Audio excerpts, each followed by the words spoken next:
Esferas da Vida. Apoio Cultural. Tijuca Restaurante e Bar, a esquina mais carioca de Araraquara. Saúde Quântica Araraquara, cuidando do espírito através da ciência. Daniel Mariottini. Bem-vindos ao Esferas da Vida, um olhar sobre a doutrina espírita. Hoje é dia de conversarmos sobre o terceiro livro da codificação, o Evangelho segundo o Espiritismo. O que será que o Espiritismo fez? Recriou o Evangelho? O que será que o Espiritismo pensa sobre Jesus? Isso e muito mais hoje aqui no Esferas da Vida.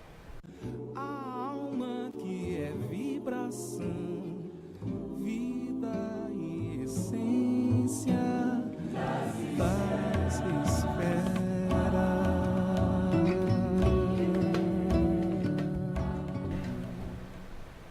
Maravilha! Estamos ao vivo aqui pela TV Cultura Paulista, também pelo Facebook da TV Cultura. Você que não é aqui da região, entre no nosso Facebook da TV Cultura Paulista e nos assista de qualquer lugar do mundo. E também a gente quer saber a sua opinião, os seus questionamentos. Nos mande pelo WhatsApp 16 981062150. E você aí que está assistindo pelo Face, mande seu nome, da cidade da onde você está, que a gente quer saber também. E nós estamos aqui no estúdio recebendo os nossos convidados, Arthur Valadares, expositor espírita, que está com a gente todas as terças-feiras. Que bênção deste mês de outubro. Arthur, seja muitíssimo bem-vindo novamente. Para mim é uma alegria mais uma vez estar aqui com todos vocês. E a nossa convidada mais do que especial, Flávia Contartese, espírita, educadora de São Carlos, uma das fundadoras e coordenadoras do NEP Paulo de Tarso. Seja muito bem-vinda, Flávia. Muito obrigada, Priscila. Eu agradeço já de antemão o convite. Vai ser uma alegria estar aqui com vocês essa noite. Nós que agradecemos. E a gente conversou a semana passada sobre o livro dos médiuns.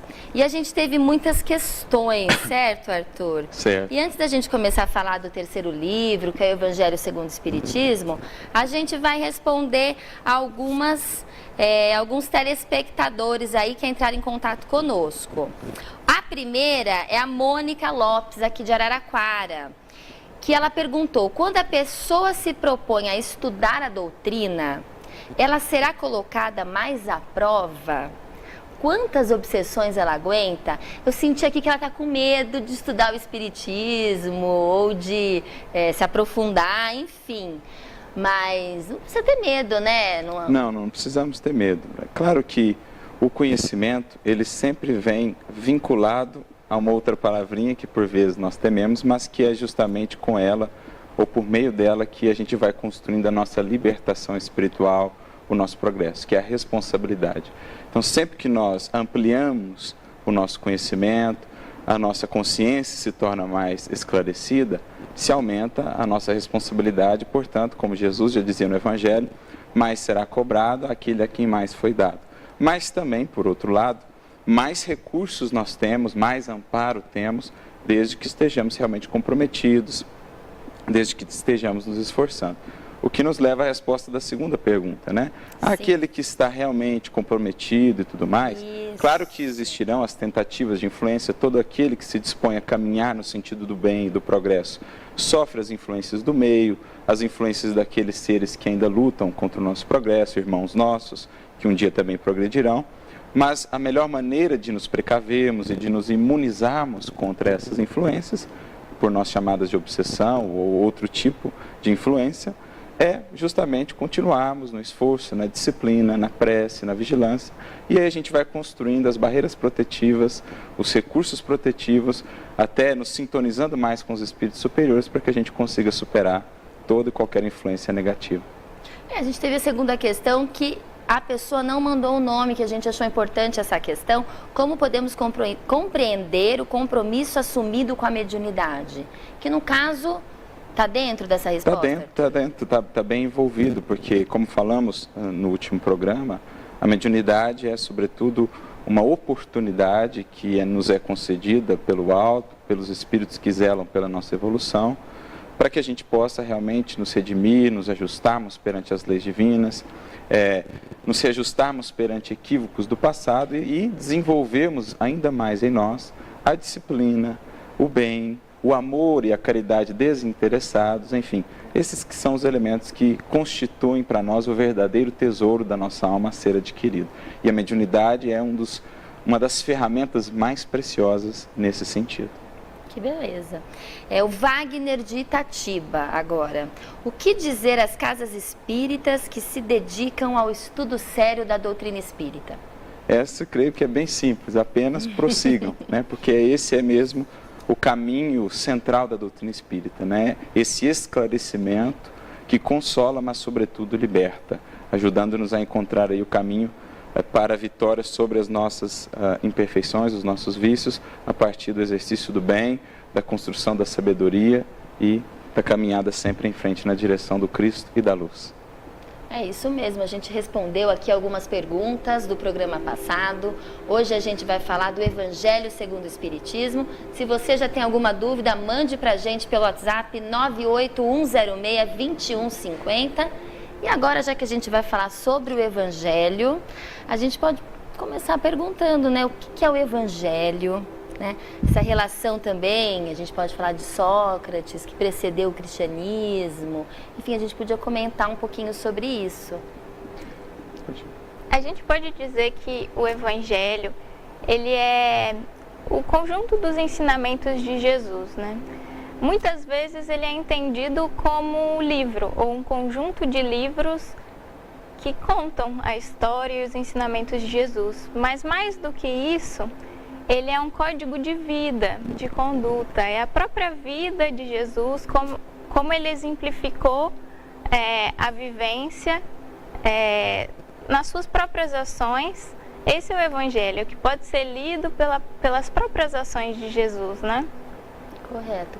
E na realidade o Espiritismo não criou um novo Evangelho. Como que a gente pode enxergar o Evangelho espírita e a Bíblia? Como que a gente pode fazer uma comparação, Arthur? É interessante isso porque o próprio título que Kardec vem trazendo já é explicativo nesse sentido. Não foi o primeiro título dado à obra, o primeiro título era Imitação do Evangelho, que depois, por sugestão do próprio editor, Kardec alterou para o Evangelho segundo o Espiritismo. Ou seja, na verdade não é um novo Evangelho. Como a Flávia bem disse, o Evangelho é a vida do Cristo. O Evangelho é um modo de vida harmonizado com as leis divinas. Isso é o Evangelho. E claro, esse modo de vida harmonizado com as leis divinas, ele foi sendo trazido parcialmente ao longo de todos os tempos. Você citou Sócrates e Platão, por exemplo, foram de certo modo precursores, trazendo lições essenciais que o Cristo depois vem demonstrar em maior plenitude ou em maior abrangência. Por isso Kardec dedica uma parte da introdução do Evangelho segundo o Espiritismo para comparar as lições que vamos ter ali com as lições ou com os ensinamentos que Sócrates, 500, 600 anos antes de Jesus, já nos havia trazido, assim como vários outros mensageiros. Então o que Kardec vai se propor a fazer nessa obra, né? E daí vem o segundo Espiritismo. Ele vai voltar às lições de Jesus, ele vai voltar à vida de Jesus e vai olhá-las agora pela perspectiva ou com as lentes que as revelações espíritas nos trazem. Então ele vai se focar nas passagens do Evangelho em extrair o ensinamento moral. Esse é o primeiro ponto que ele segue destacando na introdução do livro. Olha, o nosso foco aqui é extrair do Evangelho, das lições de Jesus, o aspecto moral. Um código de moral universal, para que todos possam tê-lo como uma referência para a vida, para se conduzir. E nós vamos aplicar aqui, nos ensinamentos de Jesus, as lentes que o Espiritismo nos traz, ajudando a explicar uma série de acontecimentos, de falas do Mestre, que sem o auxílio do Espiritismo ou das leis que ele revela, ficariam incompletas, ficariam ininteligíveis ou muito difíceis de entender. Então ele, por exemplo, vai utilizar de revelações ou de leis que o Espiritismo explica, como a reencarnação, a mediunidade, a pluralidade dos mundos habitados e mais tantas outras, para nos dar uma visão mais profunda, mais coesa do Evangelho à luz desses novos ensinamentos. Então não é que ele tenha criado um novo Evangelho. a referência segue sendo Cristo como a sua vida e os seus ensinamentos. Agora lidos e entendidos pela ótica da revelação ou da doutrina dos Espíritos. E tem algum caráter especial na produção, na diagramação do Evangelho? Porque a gente escuta falar que Allan Kardec ficou separado um pouco no retiro, quando foi fazer o Evangelho especificamente. Como que foi isso, Arthur? Dentre as obras da codificação, né, o Evangelho, que inclusive vai desdobrar aí a terceira parte do Livro dos Espíritos, as leis morais, dentre essas obras da codificação, o Evangelho ele teve uma característica um pouco especial, porque ao fazê-la, Kardec foi como que convidado pelos Espíritos a se isolar um pouco para que estivesse mais próximo ou para que estivesse mais conectado à influência inspirativa dos Espíritos. Isso está relatado, por exemplo, em obras póstumas e algumas mensagens mesmo na Revista Espírita, após o desencarne dele, nos falam que primeiro ele foi para um retiro em San Andrés, onde ele ficou ali quase que exclusivamente dedicado à produção dessa obra. E os Espíritos depois vão dizer a ele o porquê daquilo. Queriam eles que ele estivesse mais sob a tutela inspirativa deles, sem outras preocupações maiores, para que pudesse captar com mais profundidade a beleza e a dimensão do que ele vinha trazer. Mas o Evangelho foi psicografado também, como todas as obras, ou não? Não, ele é uma mistura, na verdade. Nós temos a parte feita por Kardec, da seleção dos textos, o comentário dos textos, e depois ele foi acrescentando mensagens dos Espíritos relacionadas ou explicativas com relação aos textos. Então, foi um trabalho bem conjunto mesmo. Então, ele teve esse primeiro momento em San Andrés, depois ele retorna, vai para Seguiu, fica mais um tempo sob esse cuidado mais próximo para construir e elaborar essa obra. Vale ressaltar que é um trabalho de estudo muito importante, interessante que Kardec faz, né? Trazendo as passagens de Jesus, ele desdobra então em comentários, explicando, como o Arthur bem disse, à luz da doutrina espírita, alguns desses ensinamentos. Então, ele dá um início, digamos, de um estudo que não acaba ali. Ele mostra para nós como é estudar o Evangelho, né? Como é que a gente nos dá ferramentas para esse estudo, que ele é muito maior, né? Porque estudar a vida de Jesus é um caminho sempre sem fim. Eu acho fim, que todas né? as vezes que a gente lê o mesmo ensinamento, dependendo da época da nossa vida, a gente entende de maneira diferente. A gente absorve de maneira diferente, não é isso? Isso, exatamente. Porque a cada momento da nossa vida a gente também está numa fase diferente, né? Sim. Uma maturidade. Daqui a 1 ano, 2 anos, a gente viveu novas experiências e aí a gente já tem um outro olhar para a vida e pode assimilar coisas novas, aprender novas coisas, ver com uma outra visão mesmo. Com certeza. Como que o Espiritismo enxerga Jesus?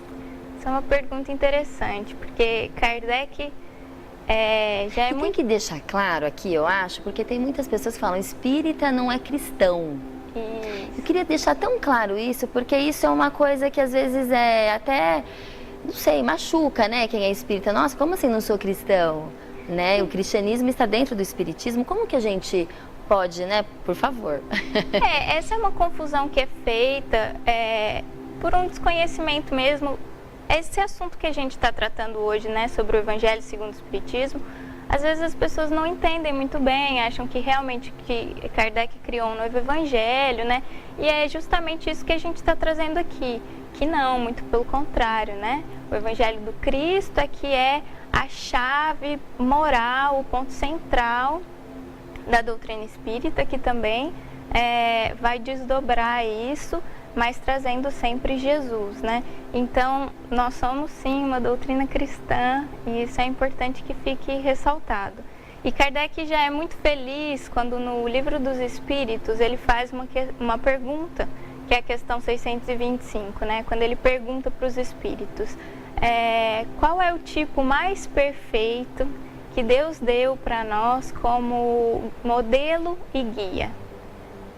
E a resposta dos espíritos é Jesus. Então aí já fica claro que, sendo Jesus o nosso modelo e o nosso guia, Modelo porque ele é um modelo de vida, modelo de uma vida já em comunhão plena com Deus e com as leis divinas. Mostra para nós como deve ser uma vida dessa maneira, né, em comunhão com Deus.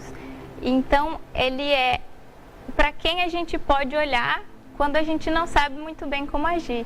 Nessa caminhada da vida, às vezes a gente sabe que tem que ser pessoas melhores, né, e tal. A gente vai fazendo esses esforços, mas às vezes a gente não sabe muito bem. Então, Jesus, ele é exatamente esse modelo.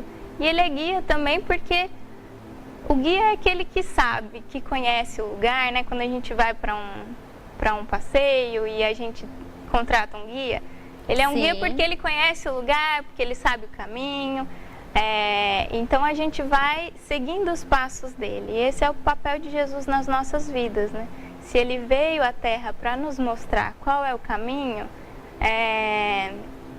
o nosso caminhar, os nossos passos vão seguindo os ensinamentos de Jesus. Então, ele é esse o modelo principal para as nossas vidas. É isso, né, Arthur? Então, sempre que a gente tiver alguma dúvida, a gente pode se perguntar o que Jesus faria nessa situação? De certo modo, essa é a ideia, né? Recorremos sempre a ele, porque o Espiritismo, ele vai, de certo modo, renovar um pouco a nossa visão acerca do Cristo, uma visão que foi construída secularmente no cristianismo. Ele vai nos trazer, de novo, a ideia de que Jesus é, como nós, um ser criado, mas alguém, um espírito que já alcançou patamares de evolução do qual estamos ainda muito distantes. Portanto, alguém que já acumulou muita sabedoria, muita experiência como um irmão mais velho, muito sábio, que já aprendeu muito com a vida e que assumiu essa incumbência recebida de Deus de educar aqueles que evoluímos aqui na Terra. Portanto, ele é ao mesmo tempo o modelo, o referencial de quem já aprendeu, de quem já se harmonizou com as leis divinas e o guia no sentido do educador, do condutor na jornada para Deus. Muito bem. E você que está em casa pode participar aqui com a gente no Esferas da Vida pelo WhatsApp 16 98106 2150. A gente vai para um pequeno intervalo. Antes, obviamente, a gente tem um momento Chico Xavier aqui no nosso programa. Chico, eu soube que esse livro que saiu de você foi entregue a benefício das almas.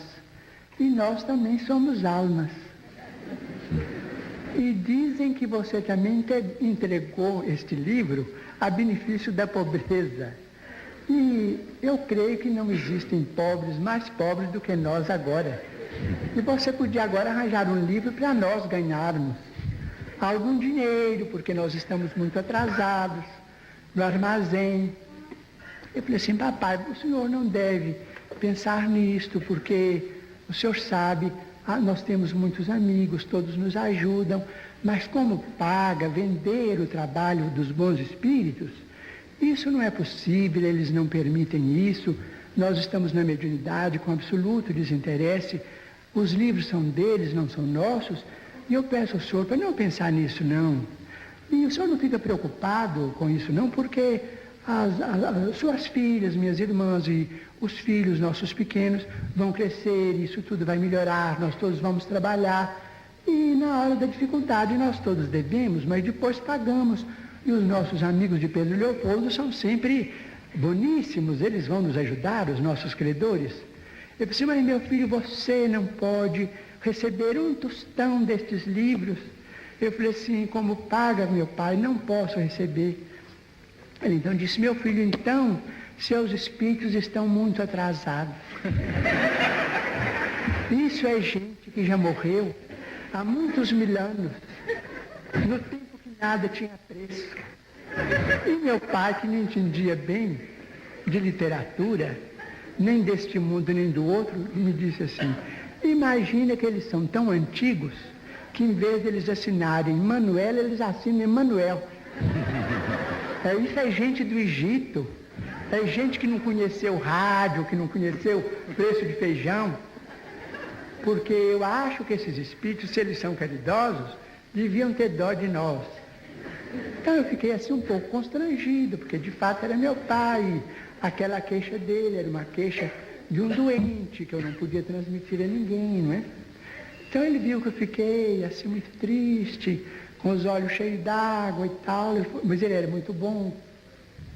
Então, falou comigo assim, olha, eu não vou te acariciar porque minhas mãos não estão funcionando. Mas não fica triste com o que eu falei, não.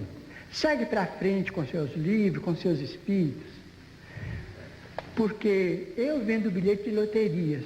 E, naturalmente, que breve eu vou partir para outro mundo. E eu, a hora que morrer, meu filho, vou parar a roda para você. Quando for no mês de junho, no mês de dezembro, você compra o bilhete da Loteria Federal, que eu vou parar a roda ou as bolas para você ganhar. Então, até hoje eu compro, não é? Não é brincadeira. Pois eu creio, meu pai, quem sabe é lícito. A Loteria Federal é autorizada pelo nosso governo, eu continuo comprando. Ô Chico, depois... Não muito, mas em junho e dezembro eu compro.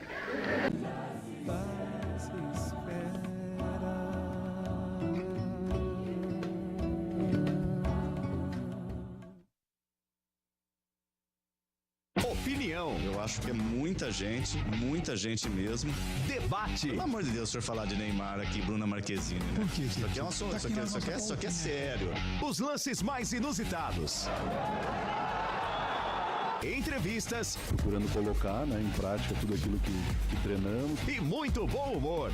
Você é especialista em avião, já derrubou um já. Rodrigo Viana, José Carlos Madalena e equipe comandam o esporte como você nunca viu. Painel Paulista Esportes, de segunda a sexta às 7h45 da noite, na TV Cultura Paulista. Borsari Imóveis, atendimento rápido e personalizado. A Borsari tem as melhores condições. Sua busca começa aqui. Borsari Imóveis. Se você está procurando uma boa desculpa para vir ao Tijuca, achou. É o melhor almoço da cidade. Ué, quer outra? A Happy Hour mais carioca de Araraquara é no Tijuca. E a música de sexta e sábado à noite não é uma boa desculpa? Mas tem ainda de reunir os amigos no fim da tarde. Comemorar seja lá o que for, fechar um negócio, né? E tem o bolinho de bacalhau, o chopp em dobro. Quer saber? Desculpa é o que não falta para vir ao Tijuca. Tijuca, o point carioca de Araraquara de dia e de noite. Palácio Pneus, alinhamento, balanceamento, freios, pneus, suspensão e muito mais. Revendedor autorizado Bridgestone, profissionais qualificados e prontos para atender você. Venha fazer a revisão do seu carro no Palácio Pneus. Palácio Pneus, superando suas expectativas.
De volta ao Esferas da Vida, e a gente recebe aqui Arthur Valadares e Flávia Contartese aqui no estúdio, e a gente conversa sobre o Evangelho segundo o Espiritismo. Nós temos aqui uma questão do Roberto de Araraquara, que ele quer saber o porquê às vezes atraímos tantas pessoas negativas. Isso é uma forma de espíritos obsessores? Não tem a ver com o evangelho que a gente está conversando, mas já tem a ver com tudo que a gente já conversou, né, nas outras semanas. Mas, de certo modo até tem a ver, porque a gente pode olhar para essa experiência de uma maneira diferente. A gente pode enxergar essas pessoas como oportunidades de crescimento, de aprendizado, que nos foram conferidas pelo Senhor da vida para que a gente possa crescer. Então, aquela pessoa que testa a minha paciência, aquela pessoa que está sempre desanimada ou pessimista, é um convite para que eu exerça ainda mais e fortaleça ainda mais em mim o antídoto contra aquilo, ou seja, o otimismo, o amor, a compreensão, o perdão, Porque a gente pode assumir duas posturas, ou deixar-se ser influenciado, ou assumir a postura positiva de influenciar positivamente aquele alguém.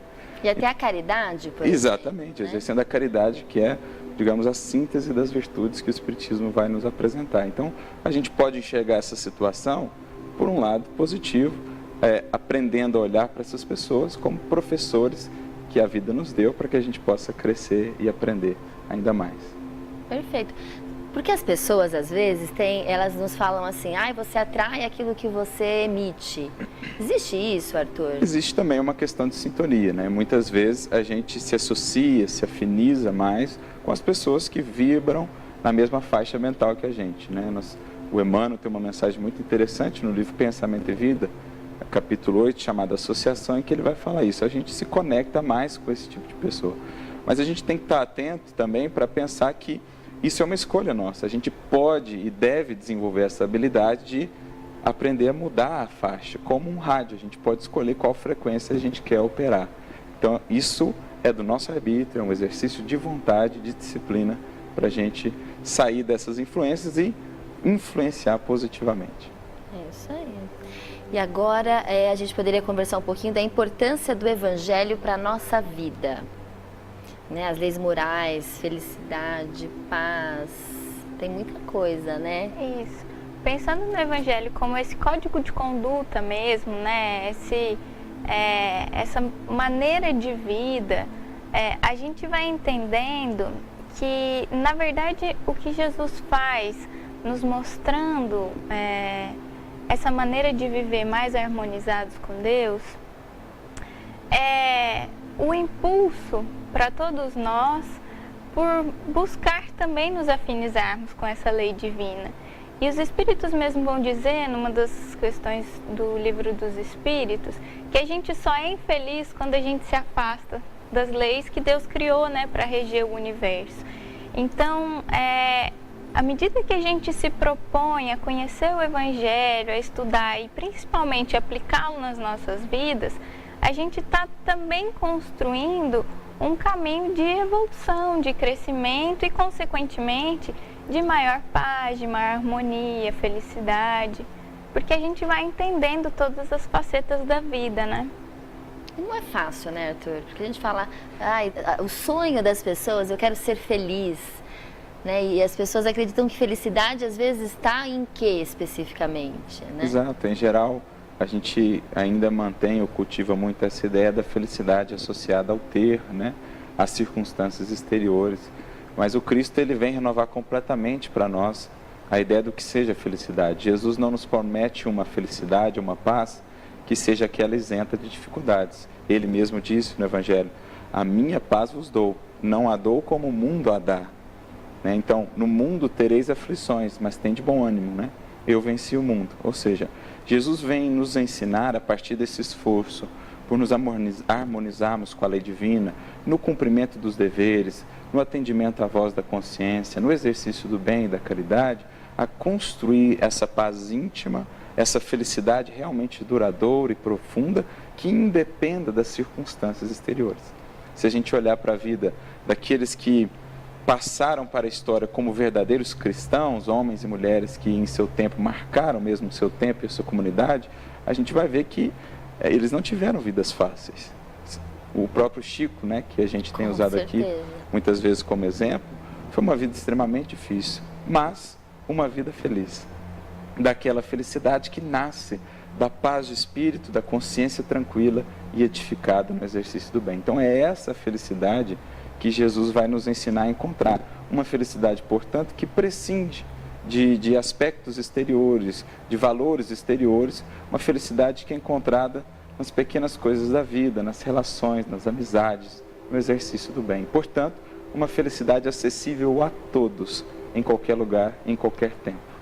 Seria aceitação, resignação? Também. Aceitação, a resignação perante as provas, como quem entende que se elas chegaram até os nossos passos, a nossa vida, é porque algo temos a aprender com elas. Então, aquela resignação ou aquela paciência que não seja também inação, porque muitas vezes a gente confunde as duas coisas. A gente acha que ser paciente é ficar parado esperando que o céu faça algo. Perfeito. Mas o próprio Kardec dirá no Evangelho segundo o Espiritismo, ajuda-te, então o céu te ajudará. Ou seja, paciência é aquela esperança operosa. Paciência, na definição de Emmanuel, é obstinação pacífica, quando eu faço tudo que está ao meu alcance. E se a situação ainda se mantenha, porque ainda é preciso que ela esteja assim, até que eu possa realmente superá-la. Ótimo. E sobre a evangelização infantil? Isso eu tenho certeza que a Flávia vai nos responder, porque ela é uma evangelizadora, né, em São Carlos. De qual centro, Flávia? No momento, eu não estou trabalhando com evangelização infantil ativamente, mas é uma paixão, né? É uma coisa que a gente estuda bastante e temos bastante convivência com os trabalhadores dedicados a isso, né? É importante a gente falar aqui para quem está em casa, a partir de qual idade a gente começa a evangelizar o nosso filho? Na verdade, a evangelização ela é um processo que acontece desde sempre. Hoje já se trabalha com evangelização no ventre, por exemplo, porque a gente entende que esse espírito que está reencarnando, desde o momento da gestação, ele já está ali, né? Nesse processo da reencarnação mesmo, de vir ao mundo. Então, desde ali a gente já pode começar. E depois com os bebês e com as crianças maiores, cada fase, né, da sua maneira de trabalhar. Mas eu acho que é importante, muito importante a gente pensar sobre isso, né? Porque se a gente está falando aqui do Evangelho como esse caminho que nós, como adultos, estamos tentando entender, estamos tentando compreender para melhorar as nossas vidas, para sermos pessoas melhores e tal, caminharmos nessa jornada evolutiva, que não dizer para as nossas crianças, né? A gente entende a criança como esse espírito que está chegando nos nossos lares para uma nova experiência na Terra, para uma nova oportunidade. E esse espírito, ele vem cheio de expectativas, cheio de esperanças, para agora poder fazer diferente, caminhar, crescer, Olha ser a importância, feliz. né, de um nascimento, da educação, da evangelização. Exato. E aí a gente tem que olhar para isso tudo, então, e se a gente se preocupa tanto com a educação no âmbito material, né, todos os pais estão preocupados em construir um futuro para os seus filhos, em educá-los, em dar o melhor em tal ou qual coisa, cada um a sua maneira de ver, né, boas escolas, enfim, que não dizer da educação espiritual.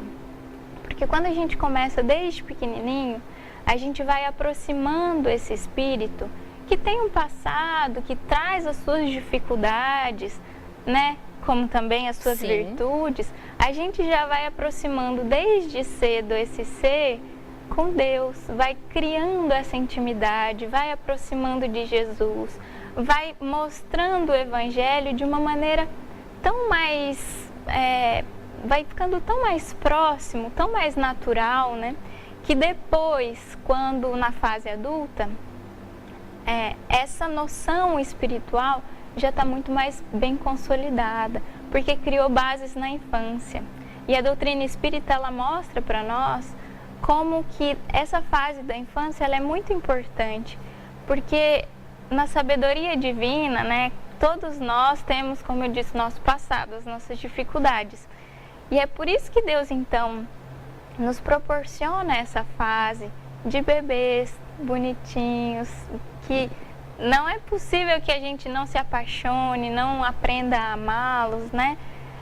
Porque naquela fase as crianças são muito mais acessíveis às virtudes, aos valores que a gente possa mostrar para elas. A infância tem um propósito perante Deus, né? Exato. É isso? Exatamente. E no próprio Evangelho segundo o Espiritismo essa questão é tratada, né? Imagina que duas pessoas têm dificuldades aí de uma outra vida, um criou problemas com relação ao outro, né? Como aproximar esses espíritos? Talvez ao longo de muitos anos, numa vida, a gente não consiga perdão, ou uma reaproximação, um fortalecimento de laços, agora pautados no amor, né? Então, como é que a sabedoria divina faz isso? Pelo véu do esquecimento e da reencarnação, essas pessoas voltam muitas vezes na mesma família. E aí um pai ou uma mãe que tinha dificuldade recebe aquele outro espírito como um filho. E aprende então, naquela troca do lar, com aquele serzinho frágil, essa relação de amor. E assumem também os pais essa responsabilidade de conduzi-los na vida. E eu acho que a maior responsabilidade de todas é essa condução a nível espiritual, né? Porque antes de tudo, nós somos espíritos em jornada evolutiva. Ao longo de várias encarnações, as profissões aqui ficam, as conquistas da Terra aqui ficam e o ser espiritual segue sua caminhada, né? Então essa é o grande objetivo de todas as vidas. Todos estamos aqui para progredir.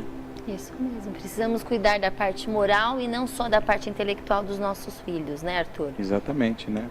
Trabalhar esses valores, essas virtudes, que são justamente assim pontos centrais para a gente fazer essa grande mudança ou essa grande transição na humanidade, é equilibrar esse progresso intelectual, científico que está em todas as conquistas que temos tido, mas esse progresso que ainda não foi capaz de equacionar as grandes problemáticas humanas.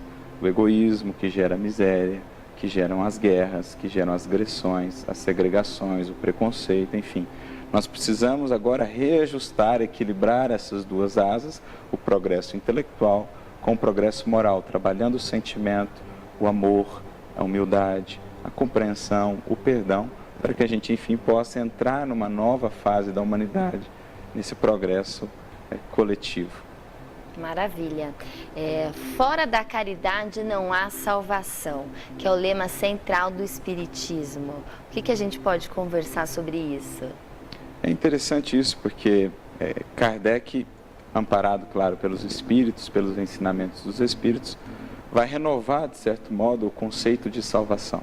Primeiro que salvação agora se entende como esse processo que a criatura mesmo, com o amparo do Criador, vai construindo ao longo de milênios, de evolução, de libertação dos vícios, das paixões, enfim, salvação não é um processo mágico, não é um processo que se conquiste ou que se alcance apenas à custa de alguns aspectos exteriores, de algumas práticas exteriores. Salvação é um processo longo em que a alma, o espírito, vai construindo a si mesmo no sentido da evolução.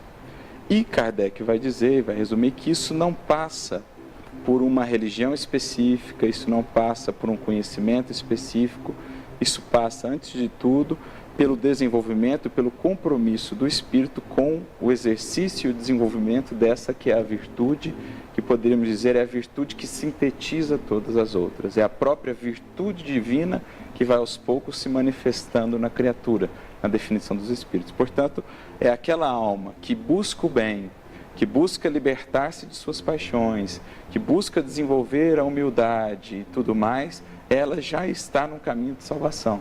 Independentemente do rótulo exterior de religiosidade que ela tenha adotado, ou mesmo da ausência dele, a criatura que está nesse processo de enriquecer a sua alma, de crescer espiritualmente, está construindo aí a sua salvação. Portanto, o Espiritismo universaliza a salvação. Não dirá ele que é fora da verdade a salvação, fora da verdade não há na salvação, né? Isso, fora do Espiritismo não há salvação, não é isso. Fora da caridade, fora da busca por sermos, cada um de nós, homens e mulheres de bem, ou espíritos de bem, aí sim não há salvação. Então, a caridade é esse caminho, o roteiro central, que é o que o Cristo já havia nos trazido, que é o cerne do Evangelho, é esses dois mandamentos principais, do amor a Deus, do amor ao próximo, consubstanciados aí na caridade. E vale ressaltar também que a caridade, no seu sentido mais amplo, não é apenas aquela caridade material que a gente conhece, né, de auxílio e tal. Uma das respostas do Livro dos Espíritos, ela é traduzida como benevolência para com todos indulgência para com as imperfeições alheias e perdão das ofensas. Então a gente vê que o conceito de caridade ele é muito maior, ele é amplo e ele está relacionado com essa vivência mesmo em relação ao outro, mais aperfeiçoada em todos os seus sentidos. A pessoa caridosa, ela não sente aquele vazio existencial? Porque hoje o que a gente mais escuta, né, são as pessoas, olha, não estou bem, eu sinto um vazio. E eu lembro uma vez, até que fosse numa palestra, não sei se foi numa reunião, que você falou, quanto mais a gente ajuda, mais a gente é ajudado. Exatamente. Então a gente tem que buscar ajudar para a gente conseguir se preencher, Arthur, é isso? O alimento universal, aquilo que alimenta a nossa alma, é de fato o amor, a caridade. Essa caridade desinteressada, que não espera o retorno, que não espera o reconhecimento, descobrir o segredo e o tesouro da vida, aquele que aprendeu que é em se doando, que é ajudando, que a gente é ajudado e que a gente acaba por receber. Então, é a caridade, esse alimento universal, ao alcance de todos, e que quanto mais a gente prova dele, mais a gente quer exercitar e mais a gente quer buscar esse exercício dessa caridade que ela falou. E não precisamos ser ricos para, né, trabalhar a caridade. De todos. Jesus não tinha nenhuma posse e foi aquele que mais fez caridade dos espíritos que já passaram pela terra. É isso mesmo. Estamos aqui pela TV Cultura Paulista, também pelo Facebook da TV Cultura Paulista. Nosso WhatsApp é 16 98106 2150. Mande sua mensagem, sua dúvida aqui pra gente, que a gente faz questão de responder. A gente vai para um pequeno intervalo e a gente já volta com mais Esferas da Vida.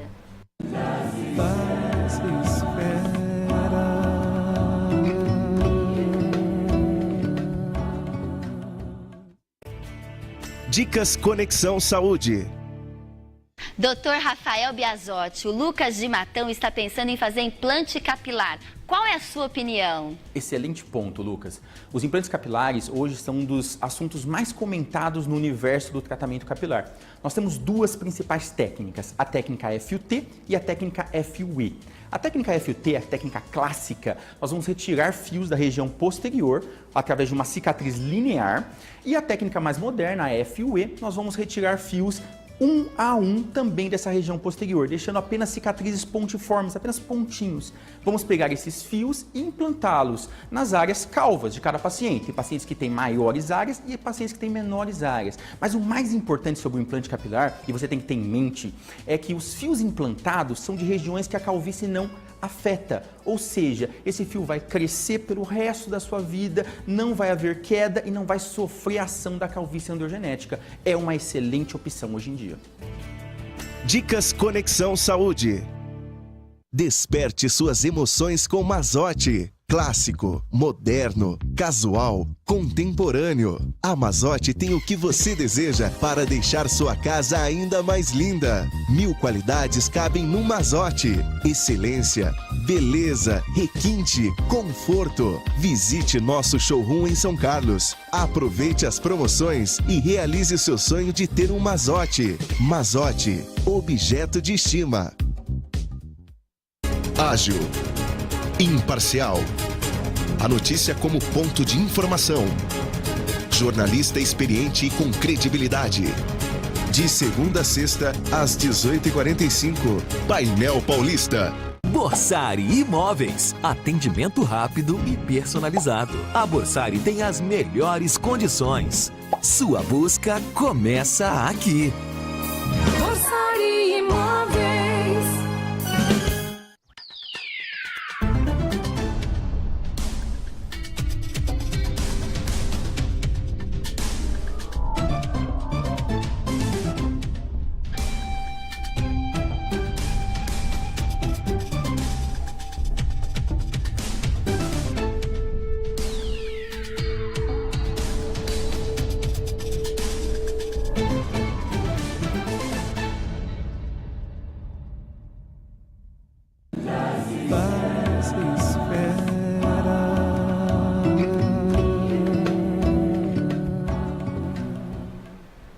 De volta ao Esferas da Vida, estamos aqui no estúdio com Arthur Valadares e Flávia Contartese, conversando sobre a terceira obra da codificação do Espiritismo, o Evangelho segundo o Espiritismo.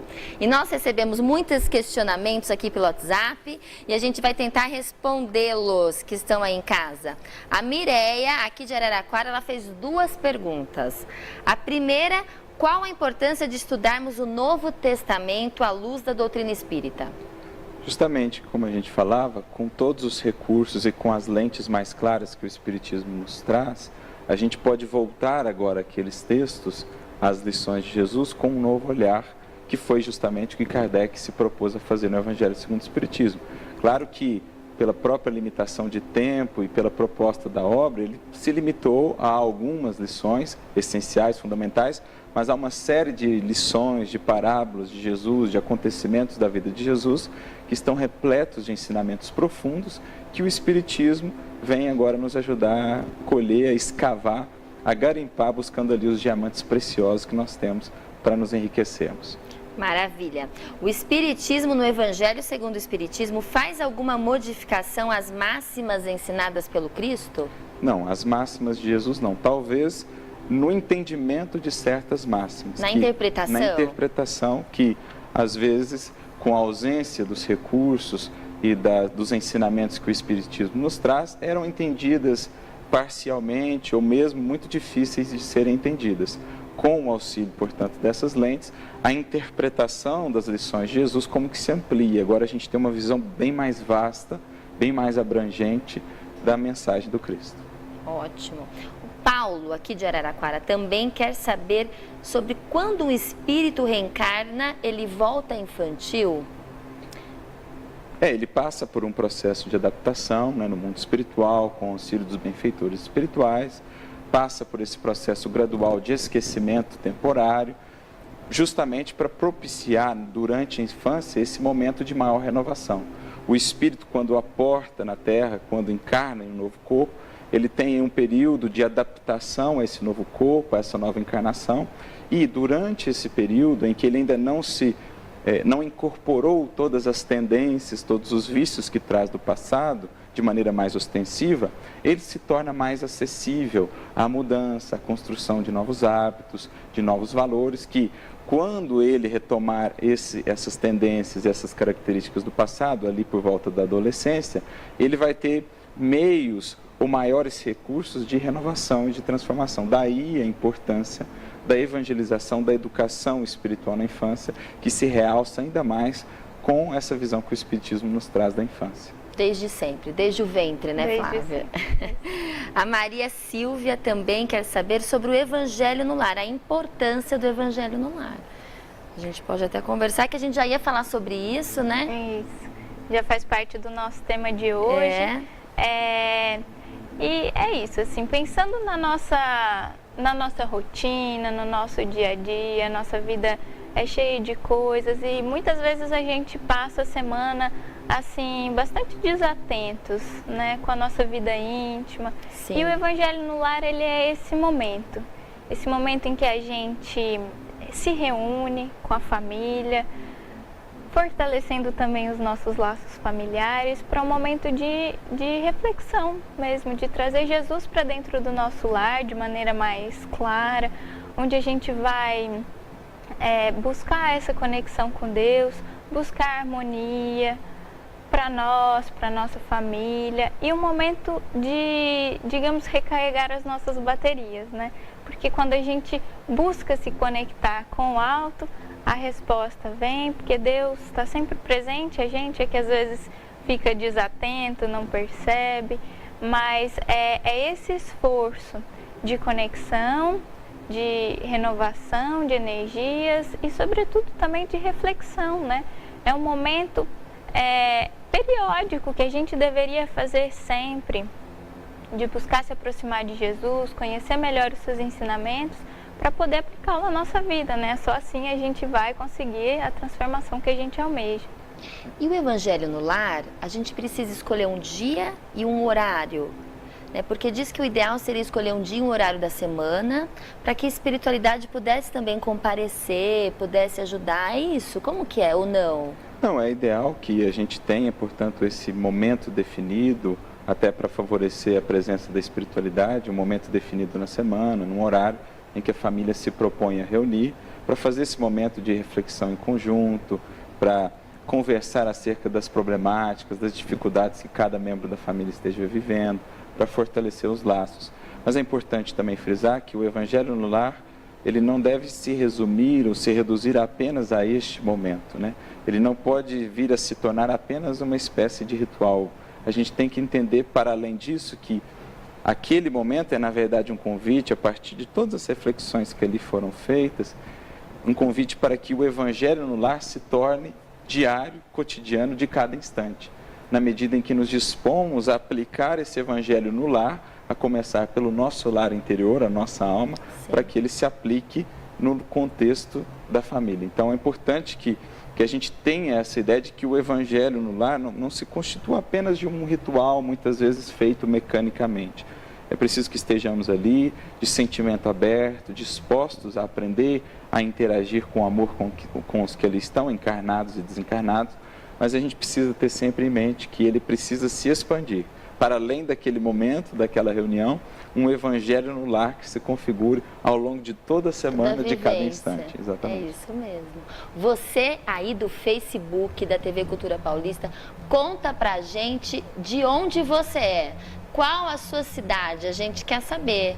O pessoal aqui da produção quer saber de onde você é. Então, coloque aí o nome da sua cidade, estado, ok? E a gente continua aqui falando sobre o que eu acho que é uma parte importantíssima, que é a oração. Né? Acho que a gente precisa sempre se conectar com Deus, com a espiritualidade maior, com o nosso benfeitor, né? E a gente precisa, por meio da oração. Essa ligação não é pelo WhatsApp, não é pelo Facebook, é pela oração ainda, né? A gente nunca sabe, né, Flávia? A oração é um meio que a gente tem, né, de conexão. E o mais bonito é que é isso, ela é acessível a todos, né? E em qualquer lugar, em qualquer momento. Em qualquer lugar, em qualquer hora. É o meio que a gente tem mesmo de conversar com Deus e de conversar com a espiritualidade. Quando a gente fala, né, eu acho que é importante a gente deixar isso bem claro, né? Para as pessoas que não são espíritas, às vezes a gente fala de espiritualidade, né? Falamos no Evangelho aqui no lar. Todos nós temos espíritos queridos, familiares, espíritos mais evoluídos que nos acompanham. Muitos podem chamar anjo da guarda, Sim. mentor, benfeitor. Espiritualidade é isso, né? São esses espíritos benfeitores, amigos que estão com a gente, que nos ajudam. Então a oração é esse processo que a gente tem de conversar com eles também, familiares, amigos, mas sobretudo com Deus, nesse processo de conexão, quando a gente realmente abre o nosso coração para essa comunhão. E eu acho que o bonito desse momento de oração, como eu disse, pode ser feito por qualquer um, em qualquer lugar, e não é necessário nenhum tipo de palavra difícil, de jeito específico. O que verdadeiramente importa na oração é a sinceridade do coração. O coração que busca sinceramente é a oração mais especial, né? Porque aí ele vai achar as respostas que ele busca, vai conseguir essa renovação, porque a oração ela tem esse poder de renovação, principalmente, né, nos momentos de dificuldade, quando a gente não está conseguindo ver os melhores caminhos, a situação está difícil. Então a oração ela traz esse novo vigor para as nossas vidas, porque às vezes a gente pede muitas coisas e aí às vezes as pessoas, mas Deus não me escuta, não me ouve, Ele não me atende. A gente tem que estar atento para que tipo de coisas a gente está pedindo, né? Porque muitas vezes o que a gente quer, com a nossa visão aqui limitada, não é o melhor para nós. Não é exatamente o melhor. Deus sabe sempre o que é melhor, né? Tem 3 coisas que, se a gente pedir, não falham. No Evangelho, o Kardec fala pra gente: coragem, paciência e resignação. Sempre. Isso sempre, não vai falhar. Arthur, então a gente sempre tem que estar ligado com a espiritualidade por meio da oração. É o melhor caminho. É o melhor caminho. Eu me recordo de um caso interessante, Madre Teresa Calcutá. Certa vez, um repórter perguntou para ela acerca das suas orações, né? O que você fala com Deus quando você ora? Nada, eu só escuto. Ele falou, que interessante então. E o que ele fala para você durante a oração? Nada, ele só escuta. Então, a oração é esse processo em que ninguém fala, mas os dois escutam, né? Então, esse processo é uma entrega, é um diálogo feito muito mais a nível de sentimento do que, propriamente dito, de intelectualização. Por isso, a não necessidade de palavras difíceis, de fórmulas específicas, de palavras específicas. De rituais. É abrir o coração a essa conversa, né? Abrindo espaço, como diz André Luiz, numa definição bonita, o espírito de André Luiz, para que o sentimento possa descer do coração da vida para a vida do coração. É esse processo de troca, de refazimento que a gente consegue pela oração sincera. Maravilha. Gostaria de agradecer. O nosso programa fica por aqui. A gente tem algumas questões, mas a gente responde no próximo programa. Arthur, muitíssimo obrigada. Flávia, muitíssimo obrigada. Estaremos de volta semana que vem, 10h30 da noite, aqui ao vivo, junto com vocês. Até terça-feira. No labor anatômico, no estudo do germe em seus impulsos embrionários, mas só encontro os vermes funcionar. Esferas da Vida. Apoio Cultural. Tijuca Restaurante e Bar, a esquina mais carioca de Araraquara. Saúde Quântica Araraquara, cuidando do espírito através da ciência. Daniel Mariottini.